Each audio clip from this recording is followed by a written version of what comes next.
मथुरा के राजा कंस के अत्याचारों से मथुरावासी बहुत परेशान थे। कंस बहुत शक्तिशाली था। उसके पास कई खतरनाक राक्षस थे। इन राक्षसों में से एक सबसे खतरनाक राक्षस था बकासुर।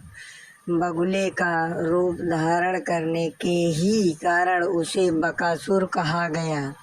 बकासुर एक मायावी राक्षस था जिसे पराजित करना नामुमकिन था। भविष्यवाणी के अनुसार कंस को प्रतीत होने लगा था कि नंद के पुत्र ही देवकी के गर्भ से जन्मा 8वां बालक है जो उसका वध करेगा। इस कारण वह कृष्ण को मारने के लिए कोई न कोई षड्यंत्र रचता रहता था। कंस के अनेक प्रयास किए जिससे कृष्ण का वध किया जा सके, किंतु वह अपने प्रयत्नों में सफल नहीं हो पा रहा था। इन्हीं प्रयत्नों में के अंतर्गत कंस ने बकासुर को वृंदावन भेजा। श्री कृष्ण को मारने के लिए बकासुर ने एक बगुले का रूप धारण किया और जहाँ श्री कृष्ण अपने साथियों के साथ गायों को चरा रहे थे वहीं पर पहुंच गया। दोपहर के पश्चात का समय था। श्री कृष्ण दोपहर का भोजन करने के पश्चात एक वृक्ष की छाया में आराम कर रहे थे। सामने गौएं चर रही थी। कुछ ग्वाल बाल अपने बछड़ों का पानी पिलाने यमुना के तट पर ले गए थे। उन्होंने पहले बछड़ों को जल पिलाया और फिर स्वयं भी पिया। तभी ग्वाल बालों ने देखा कि वहाँ एक बहुत बड़ा भयानक जीव बैठा हुआ है। वह ऐसा मालूम पड़ता है मानो इंद्रदेव के वज्र से कटकर कोई पहाड़ का टुकड़ा गिरा हुआ हो। ग्वाल बाल उसे देखकर डर गए। वह बगुले का आकार का जीव जिसका मुख और चोंच बहुत बड़ी और तीखी थी। ग्वाल बालों ने ऐसा बगुला पहले कभी नहीं देखा था। ग्वाल बालों को चीत्कार सुनकर बाल कृष्ण उठ खड़े हुए और उसी ओर दौड़े जिस ओर से चिक्कार आ रही थी। वह बक नाम का असुर जो बड़ा बलवान था, बगुले का रूप धर वहाँ आया था।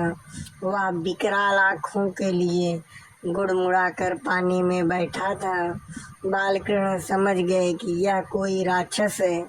उन्होंने बगुले के पास जाकर उसकी गर्दन पकड़ इतनी जोर से मड़ोरी उसकी आंखें निकल आई।